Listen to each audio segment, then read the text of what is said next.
হিন্দু লোকক টাৰ্গেট কৰা হৈছে আৰু হিন্দু পৰিয়ালৰ ওপৰত বৰ্বৰভাৱে আক্ৰমণ কৰাৰ খবৰ আহিছে আৰু য'ত সন্দেহযুক্ত লোকে হিন্দু লোকক বৰ্বৰভাৱে আক্ৰমণ কৰাক লৈ এতিয়া জাগিৰোডত চাঞ্চল্যৰ সৃষ্টি হোৱা পৰিলক্ষিত হৈছে। হিন্দু পৰিয়ালৰ ওপৰত এনেদৰে আক্ৰমণ কৰাক লৈ এতিয়া জাগিৰোডত কেইবাটাও দল সংগঠনে প্ৰতিবাদী কাৰ্যসূচী ৰূপায়ণ কৰা পৰিলক্ষিত হৈছে আৰু ৰাজপথলৈ ওলাই আহি এনেদৰে এই সমগ্ৰ ঘটনাক গৰিহণা দিছে। কিন্তু কেনেকৈ সংঘটিত হ'ল বা কোনে আক্ৰমণ কৰিলে আমি সবিস্তাৰে এইটো যে তথ্য লৈ অহাৰ চেষ্টা কৰিম। এটা ডাঙৰ খবৰৰ মতে জনাইছো হিন্দু পৰিয়ালৰ ওপৰত ভয়ংকৰ আক্ৰমণ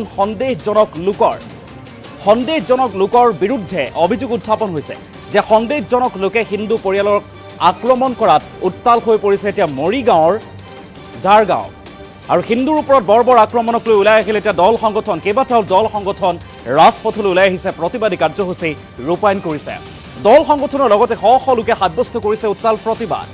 শ শ লোক ৰাজপথলৈ ওলাই আহি সমগ্ৰ ঘটনাক লৈ এতিয়া প্ৰতিবাদী কাৰ্যসূচী ৰূপায়ণ কৰিছে। পথাৰত ঘাঁহ কটাক লৈ দুই পৰিয়ালৰ মাজত হৈছিল সংঘাত আৰু সংঘাতৰ পৰিণতিত এনেদৰে এই সমগ্ৰ ঘটনাটো হিন্দু পৰিয়ালক দলবদ্ধ আক্ৰমণৰ অভিযোগ এতিয়া বিশেষ সম্প্ৰদায়ৰ লোকৰ বিৰুদ্ধে আৰু প্ৰায় 12জনীয়া এটা দলে আক্ৰমণ কৰাত আহত হৈছে যুৱতী মহিলাসহ পাঁচগৰাকীকৈ লোক। যুৱতী মহিলাসহ হিন্দু পৰিয়ালক দিন দুপৰতে চোকা অস্ত্ৰৰে কৰিছিল আক্ৰমণ। চোকা অস্ত্ৰৰে আক্ৰমণ কৰাৰো অভিযোগ। 9 ফেব্ৰুৱাৰীত মায়ঙৰ গৰুমৰা দলনি গাঁৱত হৈছিল এই ভয়ংকৰ ঘটনা। 9 ফেব্ৰুৱাৰীতে সংঘটিত হৈছিল এই সমগ্ৰ ঘটনাটো আৰু ঘটনাৰ দোষীক উচিত শাস্তিৰ দাবীৰে আজি ওলাই আহিছে শ শ লোক। আজিৰ দিনটোত সাব্যস্ত কৰিছে শ শ লোকে প্ৰতিবাদী কাৰ্যসূচী। সন্ত্ৰাস সৃষ্টি কৰা সন্দেহজনক লোকক উচ্ছেদৰ দাবী এতিয়া প্ৰতিবাদী জনতাৰ। উচ্ছেদ কৰিব লাগে বুলি দাবী উত্থাপন কৰিছে প্ৰতিবাদকাৰীসকলে। হিন্দু পৰিয়ালৰ ওপৰত ভয়ংকৰ আক্ৰমণ সন্দেহজনক লোকৰ। পুনৰবাৰলৈ কৰিছোঁ এটা ডাঙৰ খবৰ এই মুহূৰ্তত। সন্দেহজনক লোকে হিন্দু পৰিয়ালক আক্ৰমণ কৰাত উত্তাল হৈ পৰিছে এতিয়া মৰিগাঁৱৰ ঝাৰগাঁও। আমি দৃশ্যাংশ লৈ অহাৰ চেষ্টা কৰিম। হিন্দুৰ ওপৰত বৰ্বৰ আক্ৰমণক লৈ যিহেতু দল সংগঠন ওলাই আহিছে ৰাজপথলৈ, শ শ লোকে এনেদৰে সাব্যস্ত কৰিছে প্ৰতিবাদ। হিন্দু সুৰক্ষিত হলেহে দেশ সুৰক্ষিত হ'ব বুলি শ্লোগান দিছে। ৰাজপথত এনেদৰে সাব্যস্ত কৰা দেখিবলৈ পোৱা গৈছে প্ৰতিবাদী কাৰ্যসূচী। এই দৃশ্যাংশ আমি দেখুৱাইছোঁ। 9 ফেব্ৰুৱাৰীতে এটা ঘটনা সংঘটিত হৈছিল য'ত ঘাঁহ কটাক লৈ দুটা ফৈদৰ মাজত দুটা পৰিয়ালৰ মাজত সংঘাত হৈছিল আৰু সংঘাতৰ পৰিণতিত বিশেষ সম্প্ৰদায়ৰ লোকে বা সন্দেহজনক লোকে হিন্দু পৰিয়ালটোৰ ওপৰত বৰ্বৰভাৱে জঁপিয়াই পৰিছিল, আক্ৰমণ কৰিছিল, য'ত যুৱতী মহিলাসহ 5গৰাকীকৈ লোক আহত হৈছিল আৰু আহত হোৱাৰ পাছতে 9 ফেব্ৰুৱাৰীত সংঘটিত হোৱা এই ঘটনাৰ ন্যায় বিচাৰি এতিয়া ৰাজপথলৈ ওলাই আহিছে দল সংগঠনৰ লগতে শ শ লোক আৰু শ শ লোকে আজিৰ দিনটোত এনেদৰে জাগিৰোডত সাব্যস্ত কৰিছে প্ৰতিবাদ। হিন্দু সুৰক্ষিত হলেহে দেশ সুৰক্ষিত হ'ব আৰু এনেদৰে শ্লোগান দিছে আৰু এই শ্লোগান দি হিন্দু আজি জাগিছে জাগিবই বুলি শ্লোগান দি প্ৰতিবাদী কাৰ্যসূচী ৰূপায়ণ কৰা দেখিবলৈ পোৱা গৈছে। দৃশ্যাংশ আমি দেখুৱাইছোঁ। উইথ এম্বিয়েন্স এই দৃশ্যাংশ দেখুৱাম, লগতে মন্তব্য আগবঢ়াৰো চেষ্টা কৰিম।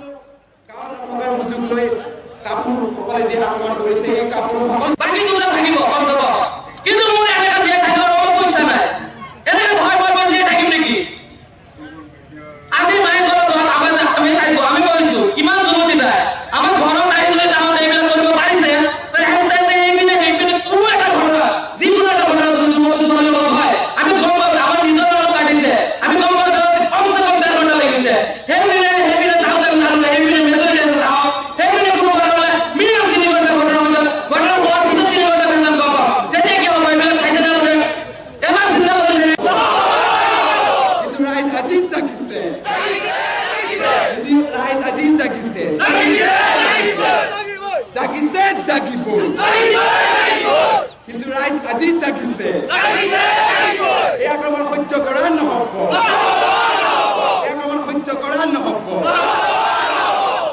গাঁৱৰ মানুহ আৰু আমি সেই দৃশ্যাংশ দেখুৱালোঁ। সন্দেহজনক লোকে হিন্দু পৰিয়ালক আক্ৰমণ কৰাক লৈ উত্তাল হৈছে এতিয়া মৰিগাঁৱৰ ঝাৰগাঁও। সাব্যস্ত কৰিছে প্ৰতিবাদ। শ শ লোক ৰাজপথলৈ ওলাই আহিছে আৰু প্ৰতিবাদী কাৰ্যসূচী ৰূপায়ণ কৰিছে। হিন্দুৰ ওপৰত বৰ্বৰ আক্ৰমণক লৈ এনেদৰে ওলাই আহিল ৰাজপথলৈ দল সংগঠনৰ লগতে স্থানীয় ৰাইজ।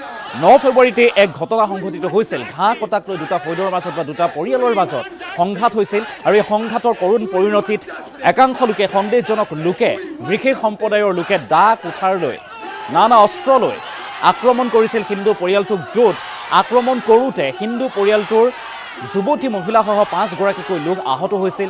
9 ফেব্ৰুৱাৰীত সংঘটিত হোৱা এই ঘটনাৰ ন্যায় বিচাৰি আজিৰ দিনটোত সাব্যস্ত কৰিছে প্ৰতিবাদ। ৰাজপথলৈ ওলাই আহিছে এইসকল লোক আৰু তাৰ পাছতেই হিন্দু আজি জাগিছে জাগিবই বুলি শ্লোগান দিছে আৰু হিন্দু সুৰক্ষিত হ'লেহে দেশ সুৰক্ষিত হ'ব ইত্যাদি শ্লোগানেৰে সাব্যস্ত কৰা দেখিবলৈ পোৱা গৈছে এই প্ৰতিবাদী কাৰ্যসূচী।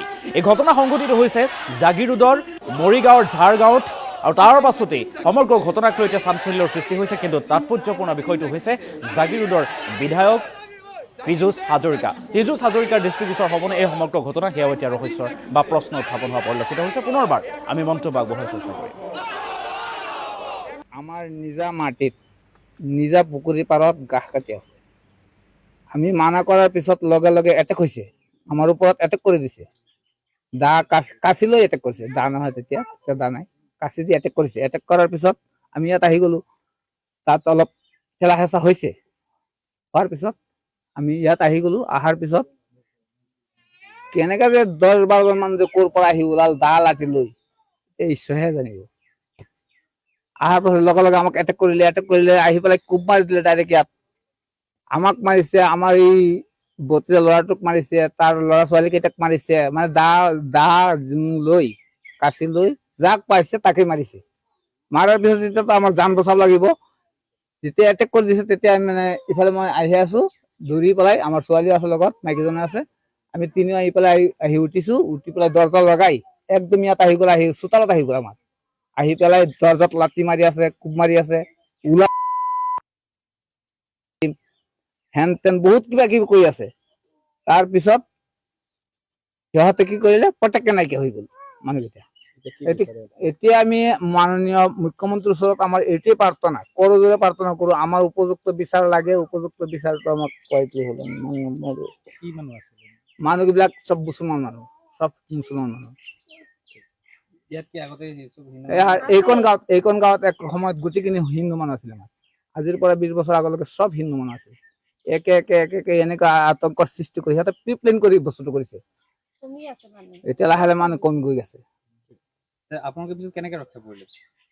পিছততো এতিয়া যেতিয়া এই হালাত হৈ গ'ল, মানুহকেইটা নাইকিয়া হ'ল, মানুহটো চিলা হালাকৈ আহিছে। অহাৰ পিছত মানুহখিনি টানি হৈছে, ছোৱালীজনী ফোন কৰি দিছে ইফালে সিফালে চাৰিওফালে মানুহ গোট খাই গৈছে। তেতিয়া গাড়ী এটা আনি পেলাই মেডিকেলত গ'লো। দৰ্জা বন্ধ কৰি আমি জান পকাইছো, মাৰিব লগা হয়। যোৱা আজি মৰিগাঁৱৰ ঝাৰগাঁও অঞ্চলত যি অবৈধ বাংলাদেশীৰ দ্বাৰা যিটো ঘটনা ঘটি গৈছিল, আমাৰ হিন্দু পৰিয়ালটোৰ ওপৰত নিৰ্মম অত্যাচাৰ চলিছিল, তাত আজি আমি হিন্দু যুৱ ছাত্ৰ পৰিষদ অসমৰ ফালৰ পৰা আমি তেখেতসকলৰ ঘৰলৈ খা খবৰ ল'বলৈ আহোঁ। লগতে এটি প্ৰতিবাদী কাৰ্যসূচীত আমি অংশগ্ৰহণ কৰোঁ। লগতে চৰকাৰ আৰু প্ৰশাসনক আমি সজোৰে দাবী উত্থাপনো কৰিছোঁ, যাতে আমি 24 ঘণ্টা সময় তেওঁলোকক বান্ধি দিছোঁ। তেওঁলোকে অতি সোনকালে যাতে আটাইকেইজন দোষীক কৰায়ত্ব কৰি কঠোৰতকৈ কঠোৰ শাস্তি প্ৰদান কৰে, এয়া আমি চৰকাৰলৈ আহ্বান জনাইছোঁ।